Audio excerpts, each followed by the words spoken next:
is this just fantasy?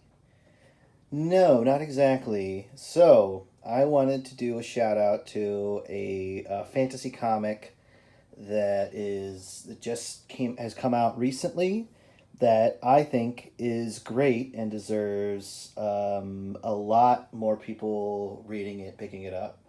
And it's Briar. Briar, and it's by Christopher Cantwell. German Garcia, I think probably how you pronounce it, and Matt Lopes on colors. This I really love this book. I think it's beautifully illustrated. I think German Garcia is somebody who he is he renders fantasy really well. This is not, by the way, German Garcia. This is Yannick Paquette. Yannick Paquette is another artist that I really love and would love to see some more fantasy work from. But Briar, what's interesting about Briar is that it is so there's multiple subgenres in fantasy, and one day I'm going to do a video like breaking down the different ones as I see them, and maybe my interest in each one. But this is reimagining folktale.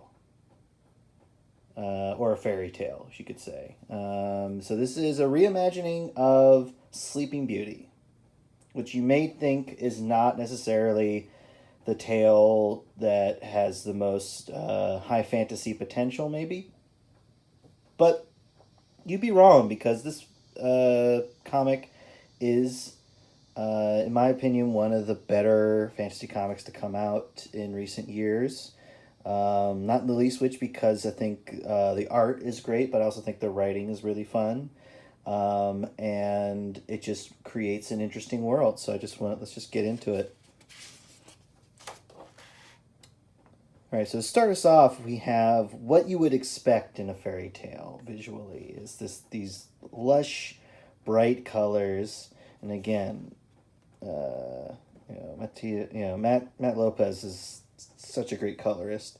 But we also have just a lovely artist in German Garcia. Just, oh God, just hits it out of the park art-wise. But yeah, we have this, Briar Rose, who is that's the name of the character, who is also known as Sleeping Beauty.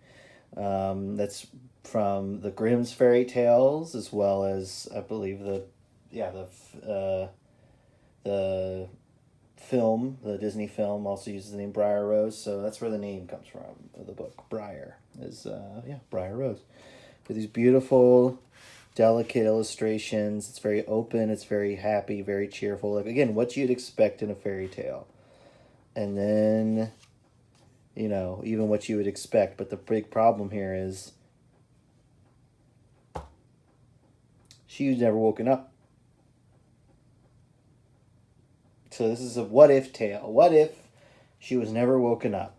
And it's what it says is that there's something different about her, or there's something important about her, that if she wasn't woken up, her world, the world would drastically change. And so it's like 100 years have passed. And we have these lush vines getting carved through.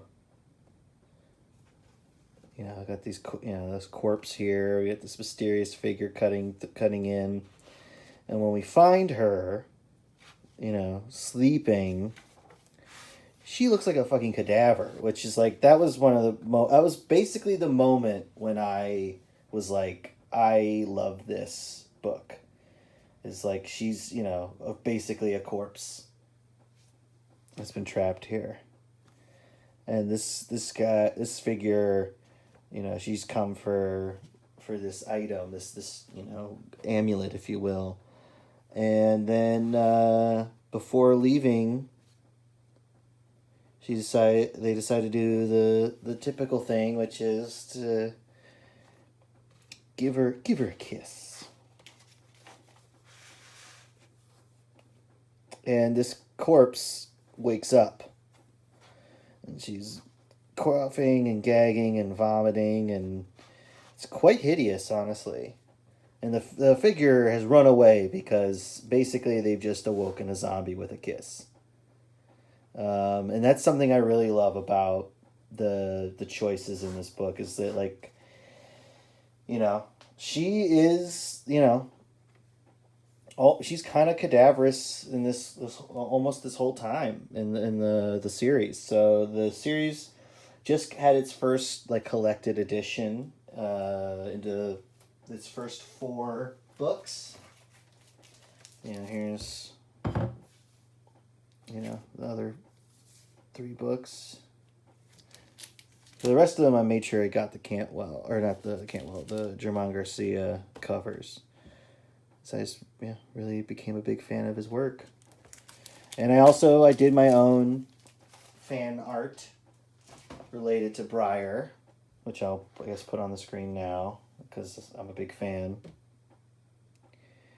But yeah, I don't know. As far as the artwork goes, I don't know. I love how expressive it is, how loose it can be in places, and yet I know what I'm looking at. And I also love the spots of blacks, the simplifications in certain panels, and and also the great color work. Matt Lopes is just amazing colorist, and yeah, it's very atmospheric. Just what I love about fantasy. There's a sense of history and lore, and it's also super grisly and dark. That shit, again, is, for me, fun. And this is the second time we've seen her throw up. So, pretty great, and this is the damsel in distress here. And she is being menaced by a giant fucking rat, and she gets this nasty, rusty sword.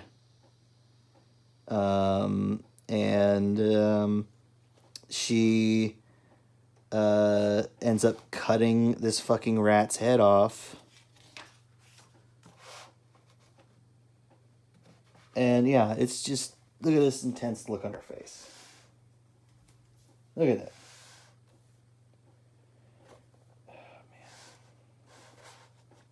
See, it's been a while since I read this, so, it's just great. And then here, she's fucking feasting on the dead rat.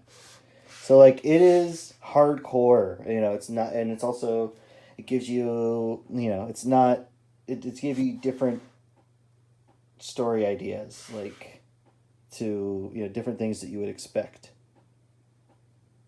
I think, yeah, it's just... And then you have these gorgeous panels like this. Again, natural world. Depicting infidelity is important. And yeah, this is... And, an important thing here is that, and she's wearing, the rat's skin on her fucking... over her. And she is... entering a world different than what she had before. And she's a princess, but they're like, princess, what the fuck? So yeah, it's, so it definitely feels kind of like a high fantasy world, but yet it's using the concept of Sleeping Beauty as a reference point. We have this really cool kind of dark elf looking figure who is going to be important going forward. I think her name's Spider. She's awesome, and it's just a really great character design. Really love it. Yeah, and it's a hardcore story. It's really interesting, and also she's freaky as shit. Yeah, gorgeous artwork. And yeah, I don't want to belabor the story because I want you to pick this up. I want you to read it. But we have otherworldly creatures. We have danger. We have excitement. We have, these fucking things, whatever they are. Jesus Christ. And this, alright, I gotta call it out. Fantasy artists, comic people. This is what you do when a creature or a person speaks another language in a fantasy book. This is what you do. You render it in glyphs or in symbols, or you, because one, I find that way more interesting to look at than someone rendering out the syllables of the fake language that they're seeing. Because one, I don't need to know what it sounds like. I can imagine what that sounds like. I can look at this guy and imagine the sounds that his speaking would make. And I think that that is inviting me, the reader, to like add something of myself to the book. And I think that's way more interesting. So in the future, folks out there who are interested in making fantasy work, that's how you do it. That's how you do it. Great work.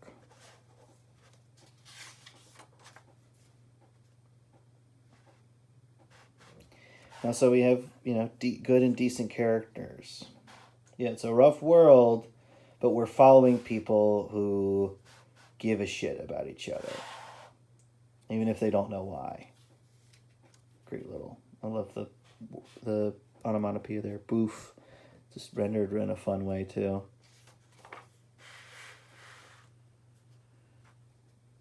We have this ancient guy who kind of knows something about who she is and the setup of the world.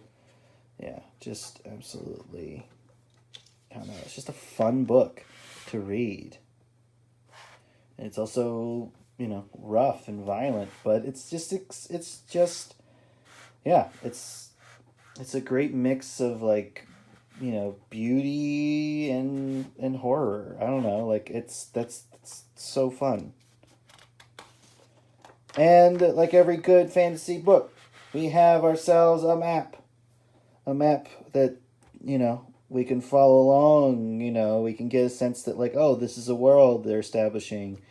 It's just exciting. And I'm like, I want to see them explore all of this territory. The Norrish territories. Erkstone. So yeah, I am a big fan of Briar, and I just covered this one issue because I don't want to spoil all of it. I will come back and talk about other issues visually, some of the other characters and such, but I highly, highly, highly recommend this comic. I just think that it's all lovely and all wonderful.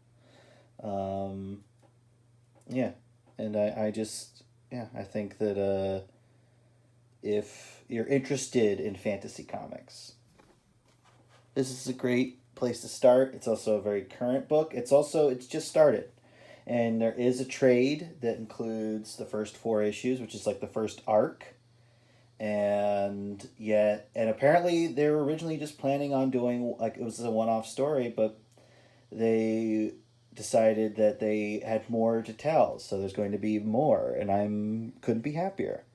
So yeah, I want them to keep the same team together. I want more Garcia. I want him to do more books anyway. I just love his art. But yeah, I think this is great. So I highly recommend it. And if you like, cool female interesting leads who can be badass and also feel, just also feel like interesting people, then I recommend Sidequesters with my lead character Cindy, who she's like a noble hero. She's a little more together than our hero in Briar, but also can get down and dirty when she needs to. And she becomes best friends with this fella right here, my my lizard man, Yaren. And it's a adventure. It's about friendship. It's about learning about yourself through others. The journey is is the important part, not the destination. The whole idea of side questing. So yeah, that's my book. You can buy this is the first 8 issues collected.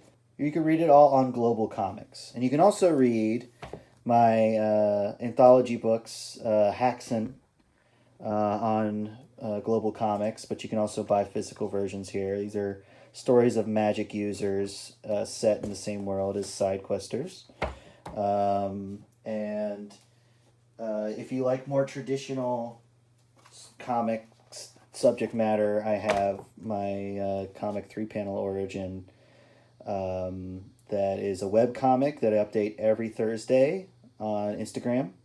You can just find it at 3-panel origin. But this is a physical print of the first 3 years, and I've like remastered all the art, so it's even better than it was before, better than it is online. And it's kind of akin to the Tick as far as like the tone. And then here's a set of stories that are set in the same world, and have I don't know, lots of weird jokes and stuff in it. And also, if you want to see more ads of side questers, you can get this book. But yeah, both of these are available for purchase, as are these two, as is this one and the individual issues, first 8 issues. But yes, if I haven't said it enough, I will say it again. Read Briar, and promise you will enjoy it.